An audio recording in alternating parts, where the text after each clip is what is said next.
bisa ditemani oleh sahabat Jerni Pasaribu dari G20 dan juga sahabat Almerdo dari sahabat G21. Pada kesempatan kali ini kita akan membahas mengenai femisida. Namun sebelum itu kepada sahabat Jerni, ngomong-ngomong di pemerintahan Perkumpulan Gemar Belajar bakalan ada pergantian presiden dalam waktu dekat. Menurut sudut pandang dari sahabat Jerni sendiri, bagaimana sih sosok pemimpin? Apakah harus perempuan atau apakah harus laki-laki? Baik, menurut pandangan saya ya, untuk menjadi seorang pemimpin itu tidak perlu memandang apakah dia laki-laki atau apakah dia perempuan. Itu sebenarnya sama saja. Tidak perlu istilahnya, baik untuk menjadi seorang pemimpin atau terkait hal apapun itu nggak perlu kita memandang gender ya. Jadi aku menekankan sekali lagi, antara perempuan dan laki-laki itu sama. Kayak itu moderator. Baik, terima kasih kepada sahabat Jerni. Bagaimana pandangan sahabat Almerdo? Ya, sebenarnya singkat saja, gender itu bukanlah suatu hal yang dijadikan tolak ukur ya, siapa sih pemimpin itu. Yang paling penting itu pemimpin itu memiliki kompetensi. Itu saja dari aku. Baik, terima kasih. Nah, dari perbincangan kita, maka saya dapat menyampaikan bahwa femisida adalah suatu bentuk kekerasan terhadap perempuan yang memang di dalamnya itu terdapat tentang ketidaksetaraan gender. Nah, untuk lebih lanjut kita akan masuk ke intinya. Di sini untuk sahabat Jerni, bagaimana pandangan sahabat Jerni mengenai topik pembahasan kita kali ini yaitu femisida? Silakan disampaikan. Oke, baik, terima kasih ya moderatornya terkait pembahasan kita pada kali ini, yaitu tentang permasalahan femisida ya, yang mungkin nanti akan melanjut kepada femisida sebagai tindak pidana khusus dalam pembaruan hukum di Indonesia. Nah, untuk memulai argumentasi saya sendiri, saya mengutip suatu teori hukum progresif dari Profesor Sachitra Harjo. Beliau mengatakan begini, hukum untuk manusia dan bukan manusia untuk hukum. Jadi fakta sosiologis yang menunjukkan begitu masifnya kejahatan femisida di Indonesia itu menjadi bukti bahwa betapa perlunya pembaruan hukum untuk melindungi kaum perempuan di negeri ini. Kemudian mengenai femisida ini, itu bisa diartikan sebagai bentuk paling ekstrim dari kekerasan terhadap perempuan, dan itu merupakan suatu manifestasi dari diskriminasi terhadap perempuan dan ketidaksetaraan gender seperti yang sudah kita jelaskan di awal tadi. Kemudian di sini saya mau mengutip menurut Rasida Manjo, Report of the Special Reporter on Violence Against Women, Its Causes and Consequences. Dia mengatakan bahwa femisida itu berbeda dengan pembunuhan biasa. Kenapa dikatakan berbeda? Karena yang pertama, menekankan pada adanya ketidaksetaraan gender. Yang kedua, opresi. Dan yang ketiga, kekerasan terhadap perempuan yang sistematis sebagai penyebab pembunuhan terhadap perempuan. Nah, oleh karena itulah, itu sangat penting memasukkannya ke dalam tindak pidana khusus. Kemudian, tindak kekerasan yang menyasar perempuan sebagai korban, ini masih diartikan sebagai bentuk kejahatan biasa. Dan pasal yang diterapkan pun itu hanya berpedoman kepada KUH pidana saja, baik itu pada kasus perempuan berencana ataupun tidak. Kemudian kasus femisida ini juga jarang terpantau. Karena kenapa? Karena korban itu telah meninggal, jadi sangat jarang terpantau begitu. Kemudian kalau mengutip dari dokumen PBB, femisida ini diidentifikasi sebagai bentuk pembunuhan yang sebabnya itu bermacam-macam. Yang pertama, pembunuhan oleh pasangan intimnya. Yang kedua, pembunuhan dengan alasan kehormatan. Yang ketiga, pembunuhan dalam konteks konflik bersenjata. Yang keempat itu pembunuhan terkait mahar. Dan yang terakhir, pembunuhan karena orientasi seksual atau identitas gender begitu. Kemudian kalau kita lihat di Indonesia sendiri ya, untuk penghilangan nyawa itu sebenarnya sudah diatur di dalam pasal 44 Undang-Undang Penghapusan Kekerasan dalam Rumah Tangga, atau juga sering kita sebut sebagai Undang-Undang KDRT, dan juga di KUHP seperti yang aku sebutkan di awal begitu, yaitu tepatnya di dalam pasal 338, pasal 339, pasal 340, pasal 344, pasal 345, dan pasal 350. Namun yang menjadi permasalahannya adalah motif, modus, dan kekerasan berbasis gender sebelum atau yang menyertainya tidak menjadi faktor pemberat hukuman. Nah, kemudian di dalam perundang-undangan nasional kita ya, femisida ini hanya dianggap sebagai kriminalitas umumnya atau tindak pidana umum dan bukan kejahatan berbasis gender. Bahkan sekitar 27,7% atau 160 kasus dari keseluruhan peraturan yang teridentifikasi menggunakan pasal 338 KUHP saja sebagai dasar hukum pemidanaan. Nah, terkait norma hukum dalam KUHP ini sebenarnya tidak komprehensif ya, mengatur dari femisida. Sehingga berdasarkan pembaruan hukum pidana harus ada perubahan substansi hukum pidana saat ini, khususnya untuk kejahatan jenis baru itu. Dan untuk penyelesaiannya sendiri itu berbeda dengan tindak pidana umumnya. Kemudian jika dilihat dari KUHP Indonesia, femisida ini bahkan tidak dicantumkan sebagai alasan pemberat pidana. Sehingga walaupun motif kejahatan itu didasari diskriminasi ekstrem terhadap wanita, ya tetap saja sanksinya yang dijatuhkan adalah sanksi hukuman pokok begitu. Nah, terkait hal itulah ya, lemahnya perlindungan hukum membuat keadaan perempuan itu sebenarnya semakin terpojok. Ya, salah satunya karena permasalahan femisida ini gitu. Menganggap perempuan itu hanya sebagai pihak lemah, perempuan sebagai korban dari ketidakadilan, perempuan sebagai layanan pemuas seks, atau hingga menganggap perempuan itu sebagai barang komoditi yang bisa diperjualbelikan. Nah, mungkin itulah faktor yang membuat ya semakin maraknya kejahatan yang terjadi kepada perempuan, bahkan femisida ini bisa terjadi begitu. Dan di sini aku dari tim pro ya begitu ya, aku ingin memberikan salah satu contoh kasus, dan ini menurutku kasus yang sangat menggemparkan dunia hukum pada tahun 2017, yaitu mengenai pembunuhan Eho Paripah, gadis berumur 19 tahun yang tewas usai kemaluannya dimasukkan dalam cangkul. Mendengar ini saja ini sangat menyayat hati ya begitu ya. Mungkin aku di sini akan menjelaskan kronologi singkat gitu dari kasus ini. Ini berawal dari perbuatan keji yang dilakukan oleh dua orang laki-laki bernama Rahmat Arifin dan Iman Hapriadi yang secara bersama-sama menghilangkan nyawa gadis berumur 19 tahun ini yang kemaluannya, yang mohon maaf, dimasukkan dengan cangkul begitu. Yang hanya permasalahannya ini hanya karena masalah asmara begitu. Hanya karena si gadis ini menolak cinta dari pria itu begitu. Perbuatan kedua pelaku ini yang dengan sengaja memperlakukan si korban perempuan ini seperti, ya bisa kita bilang seperti bukan manusia ya. Bagaimana mungkin si pelaku itu, ya seperti yang aku sebutkan tadi begitu, si pelaku melakukan tindak pidana terhadap si korban mulai dari memperkosa si korban, menganiaya hingga membunuh dia. Dan sebenarnya untuk ini sudah diputus, dan terkait perbuatan yang dilakukan oleh si pelaku ini untuk si Rahmat dan Iman ini telah didakwa pasal berlapis ya, yaitu pasal 340 KUHP tentang pembunuhan berencana, pasal 338 KUHP tentang pembunuhan, pasal 351 tentang penganiayaan, dan pasal 285 KUHP tentang pemerkosaan dengan ancaman hukuman maksimal hukuman mati. Namun walaupun begitu, apakah memang perbuatan yang dilakukan si pelaku ini masih bisa dikatakan pembunuhan biasa atau pembunuhan berencana? Itulah permasalahan yang sebenarnya perlu ya femisida ini dimasukkan sebagai tindak pidana khusus, dan penyelesaiannya pun harus berbeda dengan tindak pidana umum begitu. Kemudian untuk mengakhiri argumentasi saya begini ya, ketentuan yang menyimpang dari pasal pembunuhan biasa di KUHP pidana itu ditambah lagi dengan beragam bentuk femisida yang belum terakomodir di dalam KUHP, sehingga mengacu pada pendapat salah satu yaitu Dr. Adi Hamzah yang mengatakan diperlukan pengaturan tindak pidana khusus untuk mengisi kekurangan atau kekosongan hukum yang tidak tercakup pengaturannya di dalam KUHP, sehingga nantinya jika dibentuk undang-undang khusus femisida, maka pengaturan tindak pidana femisida lebih komprehensif dan holistik, dan bukan sekedar beragam, dan bukan sekedar hanya mendapatkan rumusan tindak pidana saja. Terlebih lagi, jenis femisida yang beragam memerlukan pengaturan delik yang komprehensif mengingat unsurnya berbeda, dan di dalam undang khusus-khusus tersebut juga berisi aspek perlindungan keluarga korban dan penyelesaian penanganan perkara.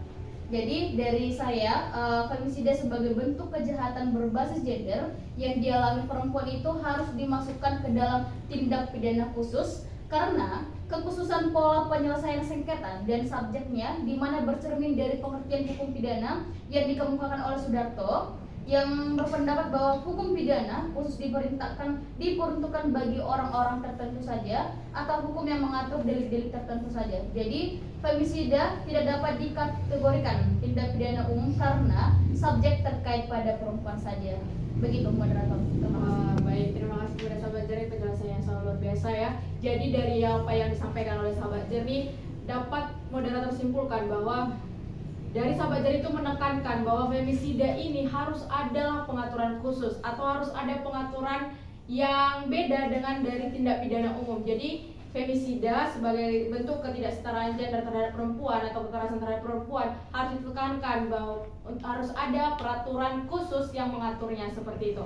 Nah, bagaimana pandangan sahabat Almerdo sendiri tentang pembahasan kita ini, yaitu tentang femisida? Silakan. Oke, sebelumnya dari pendapat saya pribadi ya, menurut saya itu femisida itu merupakan hal yang nggak bisa ditolerir sama sekali ya.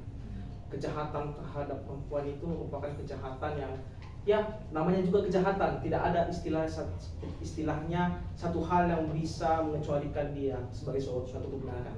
Namun aku ingin mengangkat sebuah adagium yang mengatakan toil me down, plus quisuit the mountain. Sebenarnya hukum itu tidak memberikan lebih daripada apa yang kita butuhkan. Nah, sebenarnya seperti saya katakan tadi, saya mengamini bahwasanya femisida itu bukan masalah. Namun untuk menjadikan femisida sebagai suatu bagian baru dalam tindak pidana khusus itu, menurut hemat saya hal itu bukanlah langkah yang bijaksana. Kalau kita lihat sendiri, mungkin saya akan membawakan komparasi dengan pembunuhan berencana 340 KUHP. Jika kita lihat secara sekilas, antara femisida dengan pembunuhan berencana itu memiliki kemiripan, di mana keduanya itu biasanya akan dilakukan dengan tahap perencanaan ataupun suatu niat tertentu. Tapi berbedanya dengan femisida, ada suatu spesialisasi, ada suatu hal yang di highlight, yakni adanya motif berupa biasanya itu seperti kebencian kepada seseorang karena ia merupakan perempuan, adanya anggapan bahwa perempuan itu lemah, menjadi benda, ataupun seperti yang disampaikan oleh sahabat tadi. Tapi menurut saya begini, jika kita lihat dalam pasal 340 KUHP, izinkan saya untuk membacakan isinya. Barang siapa yang sengaja dengan rencana terlebih dahulu mengakibatkan hilangnya nyawa seseorang kemudian pertanggungjawabannya dengan hukuman pidana mati ataupun seumur hidup dan paling lama 20 tahun. Nah, di sini teman-teman, kita bisa lihat ada beberapa unsur yang bisa kita tarik. Yang pertama, unsur barang siapa, yakni maksudnya yang melakukan tindak pidana, orang yang telah melakukan tindak pidana pembunuhan berencana. Kemudian ada unsur sengaja, yakni kehendak, dan kemudian ada unsur dengan rencana, dan terakhir ada unsur merampas nyawa orang lain. Dalam hal ini merampas nyawa ini merampas kemerdekaan orang lain. Namun satu menjadi pertanyaan yang membekas di hati saya ketika saya membaca tentang femisida ini ialah femisida sendiri mengagungkan istilah motif. Namun dalam hal ini tidak ada unsur motif. Nah, kenapa tidak ada unsur motif? Kita lanjutkan sekarang. Ada pendapat dari Prof. Edi O.S. Hiarij, Guru Besar Hukum Pidana Fakultas Hukum Universitas Gadjah Mada. Mereka pernah mengatakan nih dalam sidang dalam kasus, mungkin teman-teman tahu nih, kasus kopi cyanidanya Mirna, bahwa dikatakan sebenarnya motif itu tidak perlu dibuktikan gitu dalam pasal 340 KUHP. Memang benar, memang saya amini motif itu bisa membantu dalam mengungkap suatu kasus pembunuhan. Namun kalau kita tilik lagi dalam pembentukan pasal 340 KUHP, itu kan bisa kita katakan produk daripada zaman Belanda. Nah, di sini ada sebuah pendapat, mungkin teman-teman juga tahu, namanya itu Jan Remelink. Jan Remelink ini merupakan guru besar, dia juga merupakan jaksa agung Belanda. Bahwa ia mengatakan justru hal yang sebaliknya, kawan-kawan. Seperti ini. Motif itu justru dijauhkan daripada rumusan delik. Nah, bisa kita lihat sebenarnya dari sejarah pembentukan pasal 340 sendiri, motif itu sebenarnya bukanlah unsur tersendiri, tidak ada dalam unsur dari pasal 340. Ini merupakan bentuk komparasi saya terhadap pembunuhan berencana dan juga femisida. Lanjut, dalam pembunuhan berencana sendiri ada 3 hal penting yang harus diperhatikan. Yang pertama, ketika pelaku memutuskan kehendak untuk melakukan dalam keadaan tenang. Yang kedua, ada tenggang waktu yang cukup antara memutuskan kehendaknya dan juga melaksanakan perbuatan itu. Dan yang ketiga, yang terakhir ialah pelaksanaan perbuatan dilakukan dalam keadaan tenang. Dalam pasal 340 KUHP diberikan batas, berbeda dengan pasal 338 tentang pembunuhan biasa.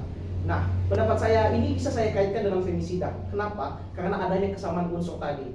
Nah, dengan adanya pembedaan motif tadi yang sedari tadi sebenarnya diagungkan oleh orang yang mendukung adanya urgensi femisida sebagai bagian baru dalam tindak pidana khusus, menurut saya itu kurang tepat. Dengan pola pikir seperti ini, sesungguhnya sudah bisa kita simpulkan bahwa alasan itu tidak berdasar sama sekali. Sudah ada sebenarnya instrumen yang sudah mengatur itu, ini pasal 340 itu sebenarnya sudah bisa, dan itu sebenarnya sudah bisa kita campur gitu, atau bisa kita bisa kita gabungkan dengan beberapa pasal lain yang berhubungan dengan kekerasan seksual. Nah, mempertimbangkan alasan di atas, sebenarnya juga kita bisa lihat nih, secara substansial gak ada urgensi yang terlalu mendesak daripada mengadakan femisida dalam tindak pidana khusus. Sekali lagi saya tegaskan bahwasanya saya tidak mengamini bahwasanya femisida itu bisa dikecualikan. Saya bilang bahwasanya femisida itu tidak baik. Namun untuk menjadikan femisida ke dalam bagian baru dalam tindak pidana khusus itu bukan hal yang bijaksana. Mengapa? Ada satu lagi. Mungkin teman-teman pasti pernah dengar teori cost and benefit, kawan-kawan. Nah, teori cost and benefit ini juga bisa teman-teman lihat juga pada teori economics analysis of law oleh Richard Posner. Nah, dia menyatakan bahwasanya hukum yang efisien adalah pengalokasian tanggung jawab antara orang-orang yang terlibat dalam kegiatan berinteraksi sedemikian rupa untuk memaksimalkan daripada nilai bersama atau beberapa jumlahnya untuk hal yang sama untuk meminimalisir biaya dalam kegiatan bersama. Bayangkan saja nih teman-teman, ketika nanti kita mengakomodasi nih ceritanya femisida sebagai bagian baru daripada tindak pidana khusus. Coba teman-teman bayangkan dengan manfaat yang sedikit yang seperti saya sampaikan di awal tadi, dengan sebenarnya sudah diakomodir dengan pasal 340 dan pasal-pasal lainnya, bisa dilihat bahwasanya manfaatnya itu tidak signifikan dibandingkan dengan usaha untuk memperbarui sistem hukum akibat masuknya femisida sebagai bagian baru dalam tindak pidana khusus. Bisa teman-teman bayangkan bagaimana waktu, dana, koordinasi, fit and proper, dan juga pembentukan produk hukum. Bayangkan saja daripada femisida, harus dilatih pula aparat penegak hukumnya terkait regulasi, harus dilatih pula dari bidang edukasi, dan juga kita harus memperhatikan dalam regulasi hukum. Pembentukan regulasi hukum tidak bisa kita nafikan membutuhkan biaya. Oleh karena itu secara cost and benefit sebenarnya tidak cocok, tidak sesuai gitu.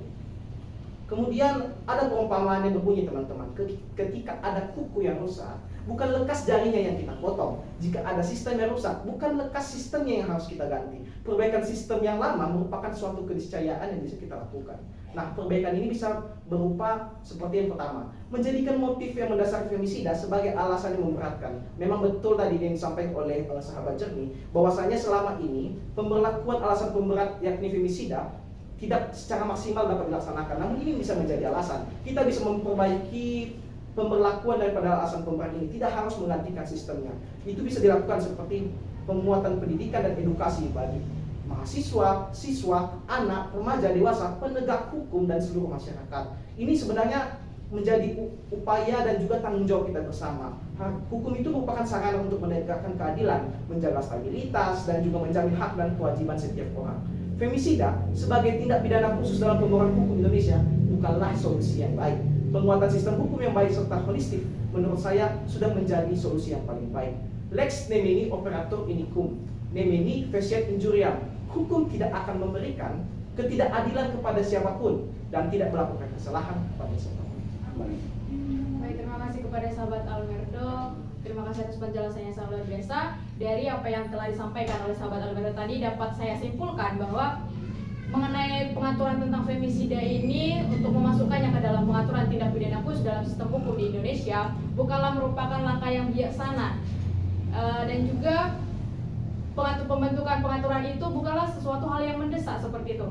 Karena kalaupun dibentuk dalam sebuah pengaturan tindak pidana khusus, hal ini tidak manfaat dari pengaturan itu tidak akan sebanding dengan usaha yang dilakukan oleh aparat penegak hukum dalam membentuk suatu pengaturan khusus tersebut. Nah, untuk apa yang disampaikan oleh sahabat Almerdo tadi, apakah saya untuk sahabat Jernih ada tanggapan? Ada satu poin menarik yang saya rasa ini perlu disampaikan gitu ya. Kenapa saya sangat sepakat ya femisida ini dijadikan sebagai tindak pidana khusus. Kita kembali lagi ya, untuk pengertian tindak pidana khusus itu sendiri itu merupakan jenis perkara-perkara pidana yang pengaturan hukumnya itu berada di luar kitab undang-undang hukum pidana, yang merupakan kitab undang-undang yang terkodifikasi, mempunyai karakteristik dan penanganan perkara yang khusus dan spesifik, baik dari aturan hukum yang diberlakukan, hukum acaranya, penegak hukumnya maupun pengacara yang menanganinya. Jadi beberapa tindak pidana tersebut itu dikategorikan ke dalam tindak pidana khusus karena tindak pidana tersebut memerlukan pengaturan yang lebih komprehensif dan bukan hanya sekedar mendapatkan rumusan tindak pidana saja. Kemudian jika merujuk pada deklarasi Wina tentang femisida pada tahun 2012, salah satu jenis femisida adalah KDRT, di mana dalam hukum Indonesia dikategorikan sebagai tindak pidana khusus dan bahan komparasi untuk jenis femisida lainnya agar dimasukkan ke dalam tindak pidana khusus jika ditelisik bahwa terbitnya undang-undang penghapusan KDRT sebagai tindak pidana khusus adalah keadilan dan kesetaraan gender, asas non-diskriminasi dan asas perlindungan korban, di mana seharusnya ini juga digunakan sebagai dasar terbitnya Undang-Undang Femisida yang termasuk ke dalam tindak pidana khusus. Bahkan di dalam Undang-Undang Nomor 1 Tahun 2023 dan Undang-Undang TPKS, femisida dengan unsur ketidaksetaraan gender, penaklukan, opresi dan kekerasan sistematis terhadap perempuan bukan termasuk sebagai alasan pemberat pidana. Barangkali itu saja moderator yang bisa saya sampaikan.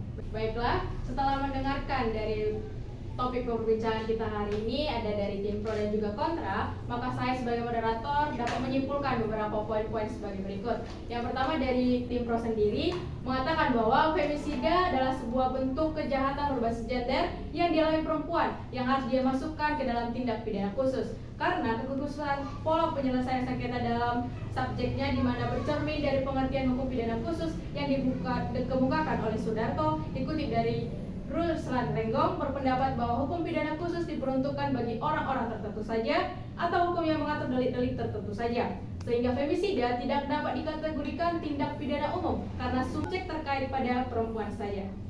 Selanjutnya untuk poin yang kedua dari tim pro, pemerintah mempunyai peran serta kewajiban untuk melindungi masyarakat dan membuat suatu kebijakan dari sebuah permasalahan yang terjadi di masyarakat terkhusus tentang isu femisida ini. Banyak faktor yang mempengaruhi terjadinya masalah femisida. Perlu gagasan baru dalam pencegahan tindak kekerasan terhadap perempuan karena mereka adalah sosok yang perlu segera disahkan pengaturan terkait femisida ini. Selama ini kekerasan yang menyebabkan pembunuhan pada perempuan dikenakan pasal pembunuhan biasa dalam KUH pidana. Namun dirasa kekerasan yang menyebabkan pembunuhan pada perempuan itu tidak memberikan efek jerah kepada pelaku dan juga seseorang yang berpotensi untuk menjadi pelaku. Untuk itu, femisida harus dijadikan sebagai tindak pidana khusus, bukan hanya dikategorikan sebagai kriminalitas biasa, dan oleh karena itu harus dibuat pembaharuan hukum dalam sistem hukum Indonesia. Nah, selanjutnya dari sisi kontra sendiri saya akan menyampaikan beberapa poin penting yang disampaikan oleh kontra, di mana femisida itu dijadikan sebagai tindak pidana khusus bukanlah sebuah solusi yang baik. Karena dapat dipikirkan kembali dari pendapat yang bahwasanya motif tak selalu harus dibuktikan. Teori dari cost dan benefit dan juga teori economic analysis of law. Mengganti sistem bukanlah solusi yang terbaik. Memperbaiki sistem dengan mengakomodasi unsur motif femisida sebagai alasan pemberat dan edukasi bagi masyarakat terkait kemudaratan femisida. Demikian dari pembahasan kita pada kesempatan kali ini terkait femisida. Saya sebagai moderator mengucapkan terima kasih kepada dua pembicara hebat kita, ada sahabat Jani dari G20 dan juga sahabat Almerdo dari G21. Untuk mengakhirinya, sambutlah salam yang mendasari perkumpulan kita. Salam persahabatan. Salam persahabatan.